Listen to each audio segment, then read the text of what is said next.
fresh off a couple favorite wins today, France and England. We're back to preview tomorrow's slate. Maybe a little bit less exciting than what we've seen so far. Although, you never know what's going to happen. I'm Nolan Kelly here with Jovanni Vidal. Jovanni, what's happening? How was the soccer today? The bets went well. DFS not so much. Ghana was not the play. It was to just take France. I mean, Senegal. They, yeah, that's what I meant. Senegal. It was England and France. Just stack up on them, and that was easy money. Yeah, I mean, you needed probably Mbappe. I'm guessing Giroud probably. Griezmann didn't do too badly. There were a few decent ones, and probably Chesney as your goalie. I'm guessing, or Pickford. But our Polish guys that we liked paid off. Lewandowski with the late goal, and Zielinski wasn't terrible. It's just that they got outscored by everyone else. So wasn't the end of the world. Just what are you going to do sometimes, right? Yeah, I mean, Zelensky let you pay up, so it's Still a good value. yeah. I haven't checked the winning lineup yet, but I wouldn't be surprised if he was actually in it. But anyways, we got some good matchups coming up next weekend with France and England, Argentina and Netherlands. The one, it's nice to have upsets, but when the favorites win, at least you're guaranteed some really quality matchups for the rest of the way. So hopefully, even though I would like to see more Morocco's upset Portugal. Is it Portugal or Spain? I can't even remember. They play Spain, I believe. Spain. It would be nice to see an Iberian Peninsula matchup. That would be a great one. And then I think Brazil probably should cakewalk to the semis, but you never know. The injuries are mounting up for them, and we will get into that shortly. We got Japan versus Croatia. Japan plus 290, Croatia plus 105. Oh, before we get into the games, just shout out to our sponsor, No House Advantage. Sign up at the link below, $50, and tons and tons of overlay. You probably, if you watched the NFL show today, you saw that they were 30% full on one of their contests. So really massive opportunities there to get some money, to get some free money. And it's really easy to play as well. You basically just pick the over-under on props, and then you enter into a daily fantasy contest, and the person who gets the most props right wins. So go check it out. You can get a $50 free deposit bonus match. So, all right, let's do it. Let me just here we go.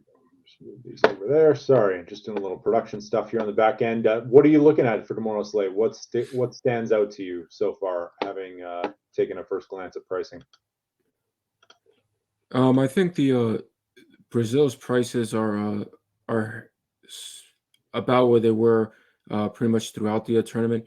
So it's going to be hard to get, I think, more than like 3 players from Brazil, and they haven't been blowing out teams, right? So it's been 2-goal wins. So I think you can get away with like 3-man stacks from it, and then I think where you can get different is a little bit more lean on Japan than Croatia, but that to me would be the difference making match. I'm not sure. I like the price on Heung-min Son on this one. Yeah, makes sense. Let's get into it. So Croatia, we have them as the favorites in this one, plus 105. Japan plus 290. I don't think Japan winning this game is totally out of the question. They've looked really good so far. Win over Germany as well to boot. So they're definitely live for this one. But Croatia, the obvious favorite here. We got Luka Modric, 7,100, 12 points. Looks like he's a solid value. Your boy Borna Sorsa. He's in Germany, right? Like Werder Bremen or something. 6,500, solid value. And then the usual suspects here coming down. Doesn't look like we have great value for a lot of these other offensive players, other than maybe, not great. So how are you attacking this Croatia side? Sounds like you're going with a little bit of a fade. Yeah, I mean, I do like for Luka Modric, for cash games mainly, he has the floor, and he will be on penalties should they draw one. So Modric, you can't really argue with. He hasn't had any upside, or hasn't shown any upside in this tournament. But if you follow La Liga or the European Championship and stuff, he's definitely capable of it. And with set piece shares, he does balance out the floor that he has, and his price is low enough to fit into like cash game lineups. as far as Chromatic is, he has, I believe, 2 goals on the tournament, or maybe 3, but he's a goal hunting option. I don't know if I do think the Japan side is better than what the odds have him at, but Chromatic definitely I don't think will be as high owned in GPPs as for the amount of upside he gives you if he does score, because there will be a lot of people spending up or using up that salary on the Brazil lineups. So Chromatic is fine for GPPs. If the other one, Lavaha, if he's in, he hasn't ran a full 90. So at his price tag, I can't get to him. He's obviously capable of a goal contribution, being up top, but I do think Japan's defense is better than what when they faced Canada, where he did contribute on a goal. So, and because he hasn't ran the minutes, I We can't get to him. we don't tolerate And Canada slag on this show, Giovanni. It wasn't Canada's fault. They were just too good. yeah, maybe that was it. It was the turf. That's right. It was the turf. Yeah, I think that makes sense. 7,300 seems pricey again. Pay up to be contrarian spot, but tough one because you're gonna need probably. I mean, you probably need more than one goal if he's not gonna get full run there, and Kramaric as well. Same thing, but maybe a little bit better of an option. So I'm in agreement there. Why don't we move over to the Japan side? JPN one Io Tanaka, Tomiyasu, defender 3,500. Not great value across the board here. Gonda is going to pop up 4,300, a little bit better of a price tag.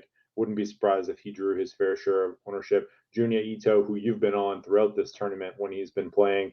Daichi Kamada as well has been really involved in the Japanese attack, 6,400. So I don't really know what to do with a lot of this because they're kind of priced up and they prevent you from getting to too much Brazil, but you might like Japan seems like maybe a saving spot here. Yeah, or at the very least, at least get your lineups different when you're going with like full stacking Brazil. Um, Maeda up top, he doesn't grade out well, and he hasn't gotten his chance, or he hasn't converted on any chances. But for GPPs, he's worth a punt. I mean, he's a lone striker up top. Kubo on the wing, I've seen in contests he gets a good amount of ownership. The problem is he's not really involved in the offense, and he does commit a lot of fouls, and I don't think he's ran over 60 minutes in a single match for Japan. I think he's just a piece to keep like someone off the bench, like for mixing and matching. So I can't get to him. John Yuito, I do love, and I like that his price tag is high up, so he won't draw ownership. He doesn't have set shares, but his open play volume, drawn fouls, created chances, shot volume is definitely something I like. Kamada for the floor, he is on the indirect sets, is fine for me, and Tanaka for goal hunting. I mean, he has found his scoring touch in the tournament, so I don't think personally I would be more than 3 Japan, but even 2 Japan I think might be counter to a more likely build of 3 3 members of Croatia with like a 4 stack of Brazil, or a 5 stack if you're running Allison with it. So Ito's fine for me. He would be one of my highest owned players, and Kamada I'm fine with. I just don't know how many sets like Japan will get, and he hasn't really been as involved outside the sets. So his price tag to me is a little bit too high. Cool. Yep, I think we're all kind of makes sense the way you're talking about it. Like it's nothing spectacular, but there's not a ton of spectacular options as well. Any reason why as well Minamino, is that how you say his name, from is it Monaco, hasn't got, like, he's like one of their better players. Is he just not getting any run? Like, he was really well projected for us day one, and he's gotten like no run this tournament. Yeah, I'm not sure if it's I'm not gonna pretend to know if it's like an injury or if it's falling out of favor. I think because there is no tomorrow after this game, if you lose, I think he would be someone that comes off the bench for like a Kubo. Right. Former Liverpool uh, backup. But cool. Thoughts just quickly on Showdown here before we move on to the next game. Any favorite captain options and favorite roster construction? Yeah, 3-3 will be the most common because there is no favorite, even though Croatia is a slight favorite. Well, they're still plus money, so technically there's no favorite. So 3-3 will be the most common.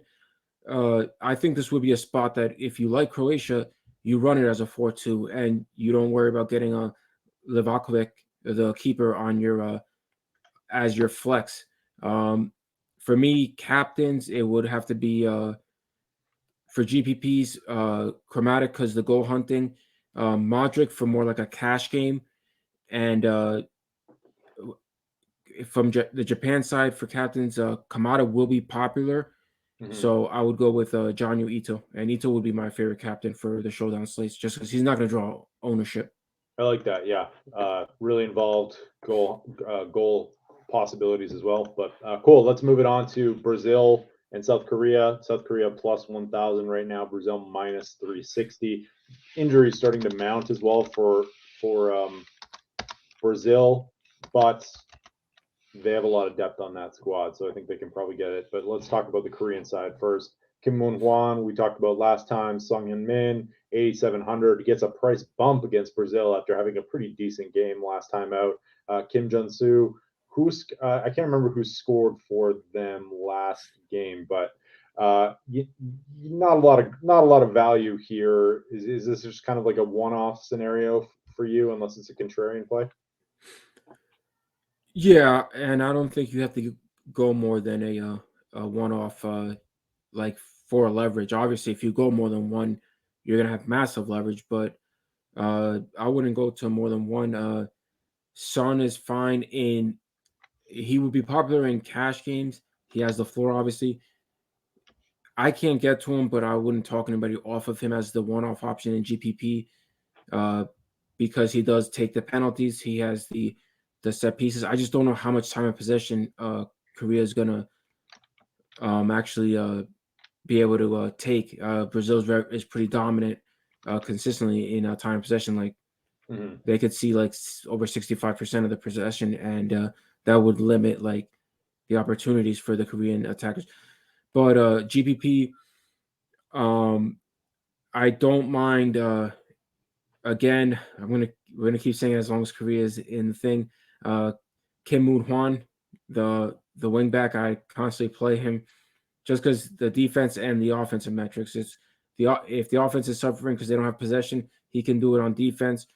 His price is he had a slight uh, uptick in the price one of the slates, but he's back down to a number where you could fit it in. And in tackles one, drawn fouls, interceptions, he can easily get you like I would say 5 to 6 points. You don't need a clean sheet for him to at least pay off the asking prices on his with a little bit more offense to like a few crosses or whatnot. Then goal hunting, uh, Chu or He Chan Huang. Again, Brazil has been one of the best defenses, if not the best one. I think they conceded one only goal, and it was when it was their previous game in like with time remaining and stuff. I don't think they even cared if they allowed the goal or not. They already secured the top seed in the group. But now that they're going to have their big guns back in, Thiago Silva, Marquinhos uh, in the back line, I think it's going to be very hard. I think there's for the upside of scoring one goal between Chung or Juan. I think that the downside far overweighs it. I mean, they could possibly get one or two shots. That's it. Mm-hmm. And if they score a goal, since they're goal dependent and they don't have a lot of shot volume, if they score a goal on DraftKings, at least what is that, 12 points? Yeah. So I don't know if that is enough for the opportunity cost of having a forward or a midfield from Croatia, Brazil, or even Japan. Yeah, exactly. You're going to need that goal, even then, it still might pay off. So there's a lot of it's a high risk play, and probably won't pay off for you. Brazil side, injuries mounting. I believe Gabriel Jesus is out for the World Cup, as well as Alex Telles, but they brought a lot of forwards on this squad. So fortunately for them, Neymar looks like he's ready to go. I don't know how much he'll play tomorrow, but I would assume, like, if he's good to go, they probably wouldn't risk starting him if he wasn't fully there. So I'd be pretty confident in his minutes if he does start. Sandro, really good defense option, 4,800. We have Rafinha, Vinicius Jr., another name I can never pronounce properly, 7,600, 12.24, and Richarlison, who might get a fair amount of run here as well, 14.56. These guys are all going to be owned. So what are you kind of doing here to get different? Who are going to be your most owned guys? Yeah, I mean, I think if you ran 3-man and then just made one of those 3-mans Alexandro, then that alone will get different because the most common build you probably will see is 3-man of those forwards between Neymar, Rafinha, Vinny Jr., and Richarlison. Now, Richarlison is goal dependent, and again, even at his price tag, you're gonna need both matches to be like under 2.5 goals for his lone goal, if that's the only goal that he gets to pay off the asking price. And obviously Neymar being in, he'll handle the direct free kicks, some indirect free kicks, and the penalties. So at least if Neymar was out of the starting lineup, then I would say Richarlison at least takes the penalties. If his forwards, which are very capable of drawing penalties in the box, can get there, then I would say Richarlison definitely is worth going over the field on. But Neymar alone eats up your salaries. I like Neymar with, I would think, Rafinha for cash, Neymar and Rafinha for cash, just because the indirects, the set piece shares. And for GPP, then switch from Neymar to Vinny Jr. And then the third spot, you could choose between Richarlison if you're going to pay down from the final game. I mean, from the earlier game, if you have the room for Richarlison, absolutely, if you're goal hunting, or Alexandro, I think offers a little safer of a floor, and the clean sheet bonus is very much in effect, considering how Brazil have been playing. Lucas Paqueta, you don't think he's going to start tomorrow? I do have him in, I believe. You do? Oh, I just missed it. Oh, yes, I'm blind. All right. Yeah, that's like a good option. He in the first game as well, I think he played up with Fred and Casemiro at the back, and they played like a 4-2-3-1. So the nice thing about Richarlison is he does like kind of play in that, like, would you say he plays like a traditional 9 role where he's like the focal point of the attack when he's the lone striker up there? Yes, but then at the same time, Rafinha and Neymar love taking chances. They'd rather take the chances from outside the box than actually deliver it to him, it seems like. Right. Anyone coming off the bench that you think, let's just say this is a route, anyone you might want to try and mix in with the starters? I think Fred is definitely someone off the bench because he could be a direct replacement, just not because of performance based, but just to rest. Like if they go up 2-0, 3-0, I mean, I doubt Lucas Paqueta stays in. Paqueta, Casemiro, someone like that, or is Casemiro playing the full 90? I think Casemiro will, just because he's a defensive stalwart, and you don't want to bring him out, and then your midfield starts putting pressure on the back line. I think in the wingback role, Eddie Omender, I think I have him in right now. If Danilo is healthy, he might start, and then to which case one of them might come on to spell the other. And then on the front, I mean, Jesus is out now, so that would be a direct replacement. I think Gabriel Martinelli might come on just because, but that'd be expensive though if you go that route. Like right. That's what I say. One is expensive, and two, it's if he comes in, it's because that front line already did damage. So Right. Yeah, exactly. And so you're kind of hamstrung. It's not the best strategy in the world, but I guess it can pay dividends in a GPP. Let's talk showdown here. Favorite? Are you doing like 5-1s for the most part? And your favorite, or like, what's your construction? And what is your favorite captain choice? yeah, 5-1, 4-2 are going to be the most popular.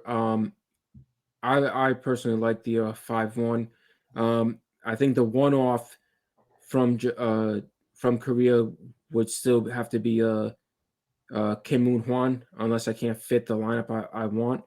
But the most popular one off might even be still Heung-min Son. So I'm not gonna pay that if I want an onslaught from Brazil. From Brazil, the most popular captain is gonna be Neymar, then Richarlison, I believe. So I would go mixes of Neymar and Rafinha, or Neymar and Vinicius Jr. I actually think if I'm in a single entry, I might just run Vinicius Jr. or in a 3-man. It's hard to get away from Neymar. Neymar and cash, but Of all those guys you mentioned, my guess is Rafinha gets the least amount of ownership. Like at the captain spot, he'll probably come in sub 5% just because the price tag is up, and like people who do choose to build that route are gonna be like Neymar, yep. Carlson, and then Vinicius Jr. will get some ownership just because you get the discount as well. So that's something to think about. The one thing you might want to consider as well in this is you hope for a 1-0 game and you roster the South Korean keeper whose name escapes me. If Brazil gets 10 shots and he saves 8 of them or something absurd like that, he will probably be a one-off, and it's a really unique lineup construction that a lot of casuals will be scared off of, right? So, all right, let's get out of here. Before we do, same question I ask you every single time we do this. Give me your 3 most owned players for the 2-game slate. Neymar, Jonyu Itu, and Borna Sosa. yeah, I have to play him, right? Yeah, Borna Sosa. There you go. I will say one more thing. Yeah. Because I think he has like some kind of training or some kind of some projected lineups are showing Borna Barasic in, and they're kind of like the same person in a sense of how they flow offensively, at least historically for Croatia. They have the defensive metrics, but the offense. So, and Borna Barasic, if he comes in, he's gonna be. He hasn't played since Sosa has been able to run the full thing, but he will come in a lot cheaper. Cool. Good to know. Keep your eye on that for when starting lineups come out, and sign up for soccer package below as well. We have 3 days free. You can just click on that link there and you get 3 days free to try and check it out. And then of course, Jovanni has projections for the World Cup, for the rest of the World Cup, as well as EPL, UCL when we get back to normal here, which I believe is about 3 weeks away. It's crazy. We got like December 26th EPL, but that'll do it for us. We'll be back tomorrow to discuss the final day of the round of 16, which will feature Portugal versus Switzerland and Morocco versus Spain. Should be some good ones. I think that Morocco-Spain one will be solid, even though Spain's got a massive edge here. But we'll see. And then some great games later on in the week. So stay tuned. Appreciate you all watching, and don't forget to sign up for our sponsor NHA as well. $50 right in your bank account, right in your NHA account, I should say, as soon as you do. So that'll do it for us. Thanks so much for watching. Thank you, guys.